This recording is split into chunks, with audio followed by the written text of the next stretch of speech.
everybody! This video is going to be a quick video about the moon phases, otherwise known as Esbat. I'm going to talk about new moon, full moon, dark moon, blue moon, and also moon void, of course.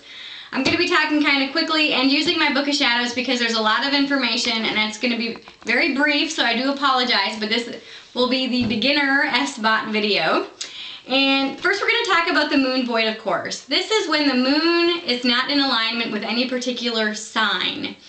For an example, when the moon is in Libra and then it transitions over into Virgo, there's a time when it's not in alignment with any one of those signs. And how this was explained to me when I learned it about 6 years ago is when you call someone and you get a busy signal, that's pretty much the same thing that happens. If you do a spell or try to do a spell during the moon void, of course, it's not going to work. And I actually tested this theory because I was pretty skeptical at first when I heard about this. I'm like, what? A spell is a spell.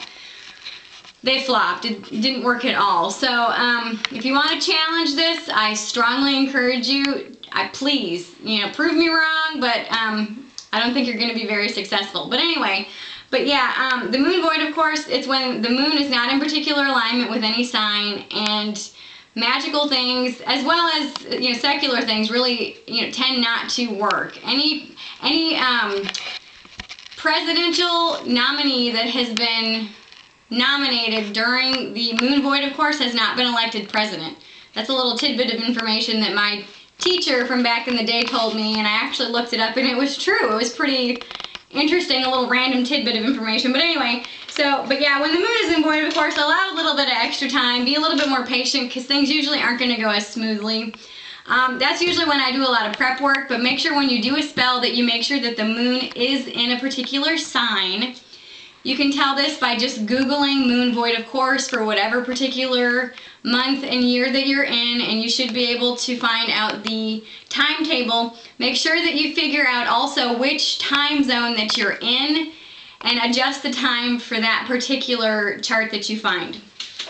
Okay, another thing that you can do for the Esbats is make Esbat cookies. I have a video posted about that. Okay, next we're going to talk about the new moon and the waxing moon. This is when the moon goes from the very freshest moon and when she's waxing up to the full moon. And how I remember when I first started, I would always hear waxing, waning, and I'm like, what's the difference? Well, how I remember this is if you look at a candle and how candles are made. When you first have a wick and you dip it into the wax and let it dry, and then you dip it in again, and it gets bigger and bigger with each time that you dip it. That's how I remember that waxing means that the moon is getting fuller. And then waning is just when the moon goes from full to dark. So the new moon is a very good time for new beginnings, for health and healing spells, for psychic awareness spells, for beauty, for fertility. And this is also the time of Diana. She's a very powerful goddess. This is also the time of the maiden aspect of the goddess. So any new beginning type things, perfect time to do spells for that. The full moon, this is when the moon is at her fullest. And you can celebrate the full moon 3 days before the full moon, the day of the full moon, and then 3 days after. So you have about a week to celebrate the full moon. I particularly like to do it either the day of the full moon or the night before. I don't like to do it after, just because I don't. So this is the time when you can do protection, love, healing, purification, money, travel, any kind of spell that you want, just the full force of the goddess. And this is also the time of Selene, which is the mother aspect of the moon and the goddess.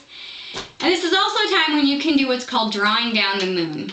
And this is something that is very personal. And I've read a lot of different versions of how to draw down the moon. But what I recommend is if you've never stood under the full moon, do it.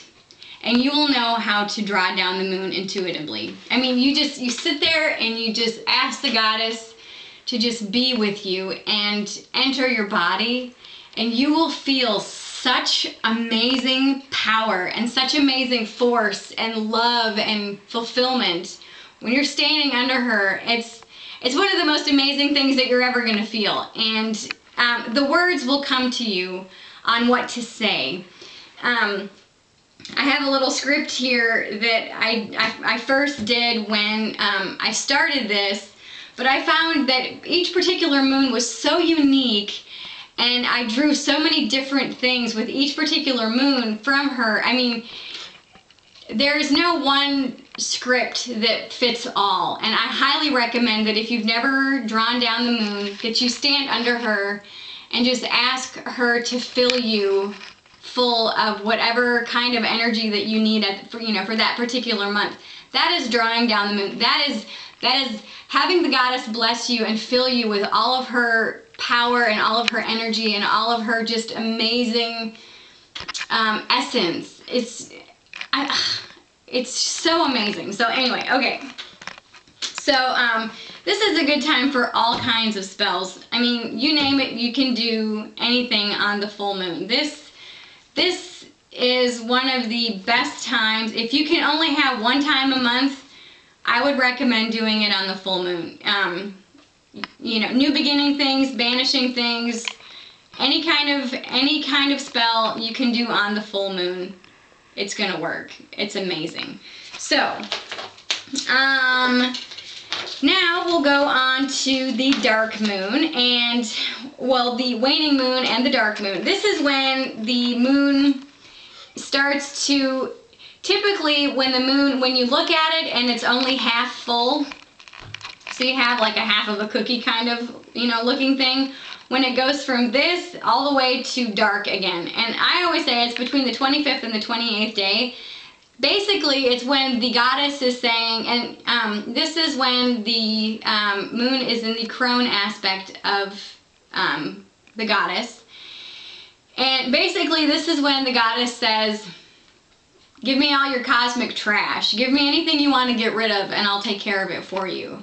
So this is a perfect time to do banishings if you don't like a particular aspect about yourself, if you're constantly saying negative things, if you're constantly just, complaining about something, if you want to get rid of smoking, if you want to learn to, control your eating or your weight. Perfect time to do banishing spells. Perfect. And this is the time of Hecate, or the crone goddess, which I mentioned before, and I'm running out of time, so perfect time for letting go spells, banishing spells.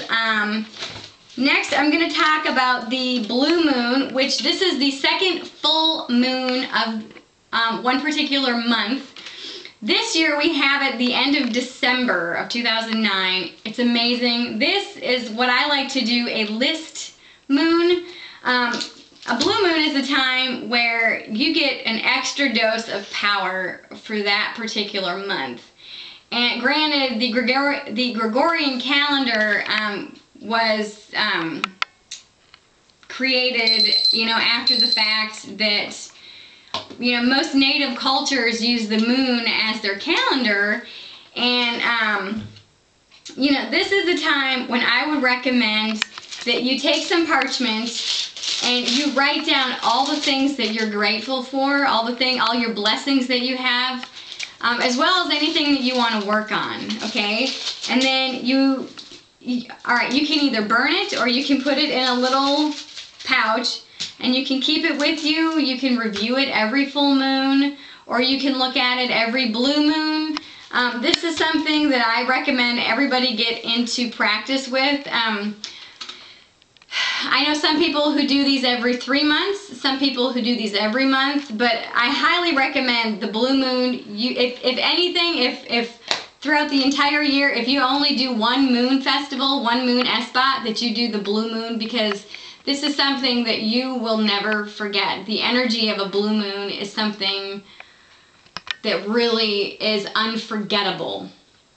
So I think I've covered everything pretty briefly, but I just wanted to make sure that, because I've gotten a lot of questions asking about what the difference between the new moon, full moon, and dark moon is, and I hope I've answered your questions, and blessed be.